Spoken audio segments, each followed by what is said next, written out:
Hi hello ಎಲ್ಲರಿಗೂ ನಮಸ್ತೆ. ಬನ್ನಿ, ನಾನು ಇವತ್ತು ಗುರುವಾರದ ಪ್ರಯುಕ್ತ ನಾನು ಗುರು ರಾಘವೇಂದ್ರ ರಾಯರಿಗೆ ನಾನು ಒಂದು ಸಂಕಲ್ಪವನ್ನು ಮಾಡ್ಕೊಳ್ತಾ ಇದ್ದೀನಿ. ನಿಮಗೂ ಕೂಡ ಅದನ್ನು ತೋರಿಸ್ಕೊಡ್ತೀನಿ. ಇದು ನೀವು ಮಾಡೋದ್ರಿಂದ ತುಂಬಾ ಪವರ್ಫುಲ್ ಆದ ಒಂದು ಹರಕೆನೇ ಅಂತ ಹೇಳ್ಬೋದು. ಇದು ನನಗೆ ತುಂಬಾ ಉಪಯುಕ್ತವಾಗಿದೆ, ತುಂಬಾ ಫಲ ಕೂಡ ಕೊಟ್ಟಿದೆ. ನಾನು ಇದನ್ನು ಆಗಾಗ ಮಾಡ್ಕೊಳ್ತಾ ಇರ್ತೀನಿ. ನಿಮಗೂ ಕೂಡ ಯೂಸ್ ಆಗಲಿ ಅಂತ ನಾನು ಈ ವಿಡಿಯೋ ಕೂಡ ಮಾಡ್ಕೊಳ್ತಾ ಇದ್ದೀನಿ. ನೋಡಿ, ಇಲ್ಲಿ ಫಸ್ಟು ಬಿಳಿ ಬಟ್ಟೆಯನ್ನು ತಗೊಳ್ಬೇಕು. ಅದು ಶುಭ್ರವಾಗಿ ತೊಳ್ಕೊಬೇಕಾಗತ್ತೆ. ತೊಳ್ಕೊಂಡಿದ್ದ ನಂತರ ನಾವು ಅದಕ್ಕೆ ಈ ರೀತಿ ಅರಿಶಿನ ಹಚ್ಕೊಂಡು ಹಳದಿ ಬಟ್ಟೆಯನ್ನು ಮಾಡ್ಕೊಳ್ಬೇಕಾಗತ್ತೆ. ನೋಡಿ, ಈ ರೀತಿ ಮಾಡ್ಕೊಳ್ಬೇಕಾಗತ್ತೆ. ತುಂಬ ಶ್ರದ್ಧೆ ಭಕ್ತಿಯಿಂದ ಮಾಡಿದರೆ ಖಂಡಿತ ನಮಗೆ 100% ಇದರಲ್ಲಿ ರಿಸಲ್ಟ್ ಸಿಕ್ಕುತ್ತೆ. ನನಗೆ 100% ರಿಸಲ್ಟ್ ಸಿಕ್ಕಿದೆ ಕೂಡ. ನಿಮಗೂ ಕೂಡ ಒಳ್ಳೆಯದಾಗಲಿ ಅಂಥೇಳಿ ನನ್ನ ಆಸೆ ಕೂಡ. ಬನ್ನಿ, ನಾನಿಲ್ಲಿ ನೋಡಿ ಅರಿಶಿಣವನ್ನು ಮೊದಲಿಗೆ ಹಾಕ್ಕೊಂಡೆ. ಒಂದು 3 ಚಿಟಿಕೆ ಆಗೋಷ್ಟು ಅರಿಶಿಣವನ್ನು ಹಾಕ್ಕೊಂಡಿದ್ದೀನಿ. ಹಾಗೆ ಕುಂಕುಮ ಕೂಡ ನಾನು ಇಲ್ಲಿ ಒಂದು 3 ಸರಿ ಹಾಕ್ಕೊಳ್ತೀನಿ ಎಲ್ಲದನ್ನು. ಹಾಗೆ ನಾನು ಇಲ್ಲಿ ಗಂಧ ಕೂಡ ಹಾಕ್ಕೊಳ್ತಾ ಇದ್ದೀನಿ. ಒಂದು 3 ಚಿಟಿಕೆ ಆಗೋಷ್ಟು ಗಂಧನ ಕೂಡ ಹಾಕ್ಕೊಳ್ತಾ ಇದ್ದೀನಿ. ಹಾಗೆ ನಾನಿಲ್ಲಿ ಅಕ್ಷತೆ ಕೂಡ ಹಾಕ್ಕೊಳ್ತಾ ಇದ್ದೀನಿ.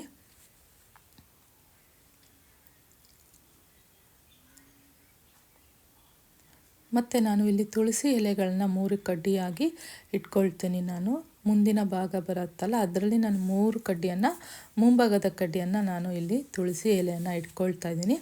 ಹಾಗೆ ಇಲ್ಲಿ ನಾನು 11 ರೂಪಾಯಿಯನ್ನು ನಾನು ಇಲ್ಲಿ ಮುಡಿ ಕಟ್ತಾ ಇದ್ದೀನಿ. ಹಾಗೆ ಹೂ ಕೂಡ ಇಟ್ಕೊಳ್ತಾ ಇದ್ದೀನಿ. ಇದನ್ನು ಕಂಟಿನ್ಯೂಸ್ ಆಗಿ 9 ದಿನಗಳು ಮಾಡೋದ್ರಿಂದ ನಾನು ನಿಮಗೆ ತೋರಿಸ್ತೀನಿ.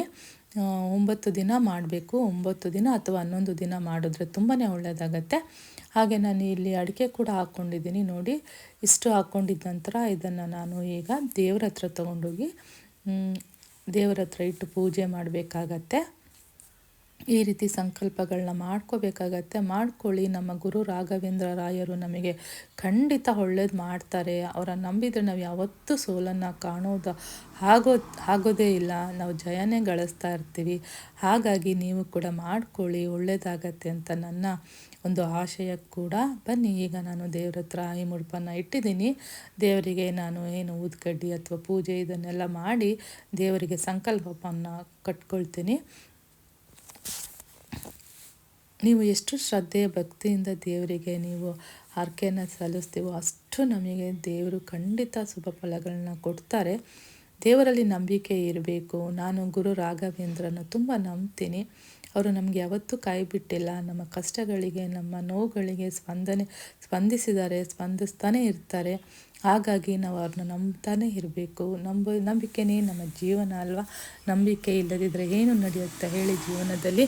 ಹಾಗಾಗಿ ನಮ್ಮ ರಾಯರಿಗೆ ಮುಡುಪನ್ನು ಕಟ್ಕೊಳ್ಳಿ. ನಾನು ಈಗ ಈ ರೀತಿ 9 ದಿನಗಳು ಸತತವಾಗಿ ದಿನ ಬೆಳಗ್ಗೆ ಪೂಜೆ ಮಾಡ್ತೀನಿ. ಮತ್ತು ಸಂಜೆ ಇದನ್ನು ಮುಡುಪನ್ನು ಕಟ್ಟಿಡಬೇಕಾಗತ್ತೆ. ಬೆಳಗ್ಗೆ ಪೂಜೆ ಮಾಡಿ ಹಾಗೆ ದೇವರ ಮನೆಯಲ್ಲಿ ಬಿಡಬೇಕಾಗತ್ತೆ. ಶ್ರೀ ಗುರು ರಾಘವೇಂದ್ರ ರಾಯರನ್ನು ನಂಬಿದವರಿಗೆ ಯಾವತ್ತೂ ಸೋಲೇ ಇಲ್ಲ. ಯಾಕಂದರೆ ನಾವು ಜೀವನದಲ್ಲಿ ತುಂಬ ನೊಂದು ಬೆಂದವರಿಗೆ, ಈ ದೇವರನ್ನು ನಂಬಿದವರಿಗೆ ಆ ನೋವುಗಳು, ಕಷ್ಟಗಳು ಖಂಡಿತ ತಿಳಿದಿರುತ್ತೆ. ಈ ದೇವರನ್ನು ನಾವು ನಿಜವಾಗ್ಲೂ ನಂಬಿದರೆ ನಮಗಂತೂ ಜೀವನದಲ್ಲಿ ದುಃಖ ಅನ್ನೋದೇ ಕಾಣೋದಿಲ್ಲ. ದುಃಖ ಇದ್ರೂ ಅದು ಬೆಣ್ಣೆ ಅಂತ ಕರಗೋಗುತ್ತೆ. ನೀವು ಈ ಹರಕೆಯನ್ನು ಖಂಡಿತ ಮಾಡಿ ನೋಡಿ. ಇದರ ಫಲ ನೀವು ಕಂಡುಕೊಳ್ತೀರಿ. ಎಷ್ಟು ಒಳ್ಳೆಯದಾಗತ್ತೆ ಅಂದರೆ ಇದರಿಂದ ನಮಗೆ ಹೇಳಲಿಕ್ಕೆ ಆಗೋದಿಲ್ಲ. ನೀವು ಮಾಡಿದಾಗಲೇ ಅದರ ಪಾಸಿಟಿವ್ನೆಸ್ ನಮಗೆ ಗೊತ್ತಾಗೋದು. ಹೇಳೋದ್ರಿಂದ ಏನೂ ಗೊತ್ತಾಗೋದಿಲ್ಲ. ನೀವು ಅದರಲ್ಲಿ ಸತತವಾಗಿ ನೀವು ಆ ಪೂಜೆಗಳನ್ನು ಮಾಡ್ತಾ ದೇವರನ್ನು ನಂಬ್ಕೊಳ್ತಾ ಬರ್ತಿದ್ರೆ ಖಂಡಿತ ನಿಮಗೆ ಒಂದಲ್ಲ ಒಂದು ದಿನ ಅದರ ಏನಂತೀವಿ ಅದರ ಬೆಲೆ ಅಥವಾ ಅದರ ವ್ಯಾಲ್ಯೂ, ನಮಗೆ ಆ ದೇವರ ಶಕ್ತಿ ನಮಗೆ ಖಂಡಿತ ಗೊತ್ತಾಗತ್ತೆ. ನೋಡಿ, ಇದು ನಾನು ಈಗ ಬೆಳಗ್ಗೆ ಪೂಜೆ ಆಗಿದೆ. ಸಂಜೆ ನಾನು ಇಲ್ಲಿ ಮತ್ತೆ ಒಂದು ಊದುಕಡ್ಡಿಯನ್ನು ಬೆಳಗ್ಗೆ ಇದನ್ನು ನಾನು 1 ಗಂಟನ್ನು ಹಾಕಿಡಬೇಕಾಗತ್ತೆ. ಯಾಕಂದರೆ ನಾವು 9 ದಿನ ಮಾಡೋದ್ರಿಂದ 9 ಗಂಟೆ ಆಗಬೇಕಾಗತ್ತೆ. ಹಾಗಾಗಿ ನಾನು ಈಗ ಎಲ್ಲ ಪೂಜೆ ಮಾಡಿಬಿಡ್ತೀನಿ. ಸಂಜೆ ಇದು ಆಗಿದೆ. ಕೈಕಾಲು ತೊಳ್ಕೊಂಡು ಮತ್ತು ಸಂಜೆ ದೇವರಿಗೆ ದೀಪ ಬೆಳಗುವಾಗ ಹಾಗೆ ನಾನು ಒಂದು ಪೂಜೆ ಮಾಡಿ ಮಲಗೋ ಟೈಮಲ್ಲಿ ನಾನು ಇದನ್ನು 1 ಗಂಟೆ ಹಾಕಿ ಹಾಗೆ ಇಡಬೇಕಾಗತ್ತೆ. ನಾನು ಈ ರೀತಿಯೇ ಪಾಲಿಸ್ಕೊಂಡು ಬಂದಿದ್ದೀನಿ. ನೀವು ಯಾವ ರೀತಿ ಮಾಡ್ಕೊಳ್ತೀರಾ ಅದು ನಿಮಗೆ ಬಿಟ್ಟಿದ್ದು. ನಾನು ಈ ರೀತಿ ಮಾಡಿರೋದ್ರಿಂದ ನನಗೆ ತುಂಬಾ ಒಳ್ಳೆಯದಾಗಿದೆ. ನೋಡಿ ಈ ರೀತಿ ಎಲ್ಲ ಆದಮೇಲೆ ದೇವರಿಗೆ ಕೈ ಮುಗಿದು ನಾನು ಇದನ್ನು ತೆಗೆದು ನಾವು ಏನು ಹರಕೆಯನ್ನು ಅಂದ್ಕೊಂಡಿರ್ತೀವಿ ಮನಸ್ಸಿನಲ್ಲಿ ಹೇಳ್ಕೊಳ್ತಾ ನಾವು ಆ ಗಂಟನ್ನು ಆ ಮುಡುಪನ್ನು ಕಟ್ಟಬೇಕಾಗತ್ತೆ. ಮತ್ತೊಮ್ಮೆ ಹೇಳ್ತಾ ಇದ್ದೀನಿ, ಇದು ಒಂದು ಮುಡುಪನ್ನು ಕಟ್ಟಬೇಕಾದಾಗ ನಿಧಾನವಾಗಿ ನಾವು ಏನನ್ನು ಹರಕೆ ಮಾಡ್ಕೊಂಡಿರ್ತೀವಿ ಅದನ್ನು ನಾವು ಒಂದು 3 ಬಾರಿ ಈ ಹರಕೆಯನ್ನು ಕಟ್ಕೊಳ್ತಾ ನಾವು ಈ ಮುಡುಪನ್ನು ಕಟ್ಟಬೇಕಾಗತ್ತೆ. ಈಗ ಕಟ್ಕೊಂಡು ದೇವ್ರ ಹತ್ರ ಇಟ್ಟು ನಾವು ಮತ್ತೆ ದೇವರನ್ನು ಸಂಕಲ್ಪ ಮಾಡ್ಕೊಳ್ಬೇಕಾಗತ್ತಪ್ಪ, ನಾನು ಅಂದ್ಕೊಂಡಿದ್ದಂತಹ ಕಾರ್ಯವನ್ನು ಸಿದ್ಧಿಗೊಳಿಸು, ನನ್ನಲ್ಲಿರುವಂಥ ತಪ್ಪು ದೋಷಗಳನ್ನ ನಿವಾರಣೆ ಮಾಡು, ಒಂದು ಒಳ್ಳೆಯ ವ್ಯಕ್ತಿಯನ್ನಾಗಿ ಮಾಡು, ನಮಗೆ ಆದಷ್ಟು ಒಳ್ಳೆಯದನ್ನು ಮಾಡೋದನ್ನೇ ಕಲಿಸಿಕೊಡಪ್ಪ ತಂದೆ ಅಂತ ಪ್ರಾರ್ಥನೆ ಮಾಡ್ಕೊಳ್ತಾ, ನಮಗೆ ಒಳ್ಳೇದು ಮಾಡಪ್ಪ ಅಂತ ಕೇಳ್ಕೊಳ್ತಾ, ನಮ್ಮ ಸುತ್ತಮುತ್ತಲ ಇರೋರಿಗೂ ಒಳ್ಳೆಯದನ್ನು ಮಾಡಪ್ಪ ಅಂತ ಕೇಳ್ಕೊಳ್ತಾ ಈ ಹರಕೆಯನ್ನು ಕಟ್ಟಿದ್ದೀನಿ. ಖಂಡಿತ ನಾನು 9 ದಿನಗಳು ಇದನ್ನು ಪೂರೈಸ್ತೀನಿ. ನೀವು ಕೂಡ ಮಾಡಿ ಒಳ್ಳೆಯದನ್ನು ಕಂಡುಕೊಳ್ಳಿ ಅಂತ ಹೇಳ್ತಾ ಇವತ್ತಿನ ಪೂಜೆಯನ್ನು ಮಾಡ್ತಾ ಇದ್ದೀನಿ. ನಿಮಗೂ ಕೂಡ ಇದರ ಬಗ್ಗೆ ಏನು ಅನ್ನಿಸ್ತು ಅಂತ ನನಗೆ ತಿಳಿಸ್ಕೊಡಿ. ಇದು ಕಡೆಯ ದಿನದ ಪೂಜೆಯಾಗಿದೆ. 9ನೇ ದಿನದ ಪೂಜೆಯನ್ನು ಮಾಡ್ತಾ ಇದ್ದೀನಿ. ಬೆಳಗ್ಗೆನೇ ಶುಕ್ರವಾರ ಆಗಿದೆ. ನಾನು ಬೆಳಗ್ಗೆನೇ ಪೂಜೆ ಮಾಡಿ ಮುಡುಪನ್ನು ಹಾಗೆ ಇಟ್ಟಿದ್ದೆ ದೇವರ ಮುಂದೆ ಮುಡುಪನ್ನು ಇಟ್ಟು ಪೂಜೆ ಮಾಡಿದ್ದೀನಿ. ಕೊನೆ ಸಂಜೆಯಾಗಿದೆ. ಇದನ್ನು ನಾನು ಈಗ ಮುಡುಪನ್ನು ಕಟ್ಟಬೇಕಾಗತ್ತೆ. ಮುಡುಪನ್ನು ಕಟ್ಟಿ ನಾನು ಈಗ ಪೂಜೆ ಎಲ್ಲ ಮುಗಿಸ್ತಾ ಇದ್ದೀನಿ. ಈ ರೀತಿ ಪೂಜೆ ಮಾಡಿದ ನಂತರ ನಾವು ಬೆಳಗ್ಗೆ ಶನಿವಾರದ ಬೆಳಗ್ಗೆ ಇದನ್ನು ನಾವು ಎಲ್ಲವನ್ನು ಬಿಚ್ಚಿ ಇದರಲ್ಲಿ ಸಿಗುವಂತಹ ಏನು ದುಡ್ಡನ್ನು ನಾವು ಇಲ್ಲಿ ಮುಡುಪಾಗಿಟ್ಟಿರ್ತೀವಲ್ಲ ಆ ದುಡ್ಡನ್ನು ತಗೊಂಡೋಗಿ ನಾವು ನಮಗೆ ಯಾರಿಗೆ ತುಂಬ ಅವಶ್ಯಕತೆ ಇದೆ, ಈ ದುಡ್ಡಿನ ಅವಶ್ಯಕತೆ, ಒಂದು ಹೊತ್ತನ್ನು ಊಟಕ್ಕೂ ಇಲ್ದಿರಿರ್ತಾರಲ್ಲ ಅವರಿಗೆ ಇದರ ಅಥವಾ ಒಂದು ಟಿಫನ್ ಆಗಲಿ ಅಥವಾ ಒಂದು ಟೈಮಿನ ಒಂದು ಹೊತ್ತಿನ ಊಟಕ್ಕಾಗಲಿ ಇದನ್ನು ಅವರಿಗೆ ಕೊಟ್ಬಿಡಬೇಕಾಗತ್ತೆ. ತುಂಬ ಅವಶ್ಯಕತೆ ಇರೋರಿಗೆ ಮಾತ್ರ ಕೊಡಬೇಕಾಗತ್ತೆ. ಮೈಂಡಲ್ಲಿ ಇಟ್ಕೊಳ್ಳಿ. ಇದನ್ನು ನೀವು ಯಾರ್ಯಾರಿಗೂ ಕೊಡೋ ಹಾಗಿಲ್ಲ. ಯಾರಿಗೆ ಇದರ ಅವಶ್ಯಕತೆ, ಈ ದುಡ್ಡಿನ ಅವಶ್ಯಕತೆ ಇರುತ್ತೆ ಅವರಿಗೆ ಆ ಟೈಮಿಗೆ ಆ ತಕ್ಷಣಕ್ಕೆ ಯೂಸ್ ಮಾಡ್ಕೊಳ್ಳೋ ಅಂಥದ್ದು ಆಗಿರುತ್ತೆ ನೋಡಿ. ಅವರಿಗೆ ಕೊಡಿ. ನಿಮಗೆ ಒಳ್ಳೆಯದಾಗಲಿ ಅಂತ ಅರಸಿದ್ರೆ ಸಾಕು, ನಿಮಗೆ ಖಂಡಿತ ನಿಮಗೆ ಫಲ ಸಿಕ್ಕದಂಗೆ ಆಗುತ್ತೆ ನೋಡಿ. ನಾನಿದು ಕಡೇ ದಿನದ ಮುಡುಪನ್ನು ಕಟ್ಬಿಟ್ಟು ದೇವ್ರ ಹತ್ರ ಇಟ್ಟು ಇವತ್ತಿನ ಪೂಜೆಯನ್ನು ಮುಗಿಸ್ತಾ ಇದ್ದೀನಿ. ನಂತರ ಇಲ್ಲಿ ಉಳಿದಂಥ ಎಲ್ಲ ಮುಡುಪುಗಳನ್ನು ನಾವು ಯಾವುದಾದ್ರೂ ನದಿಗೆ ಅಥವಾ ಹರಿಯುವ ನೀರಿನಲ್ಲಿ ಬಿಟ್ಬಿಡಬೇಕಾಗತ್ತೆ. ದುಡ್ಡಿನ ಮಾತ್ರ ಅವಶ್ಯಕತೆ ಇರೋರಿಗೆ ಮಾತ್ರ ಕೊಡಿ.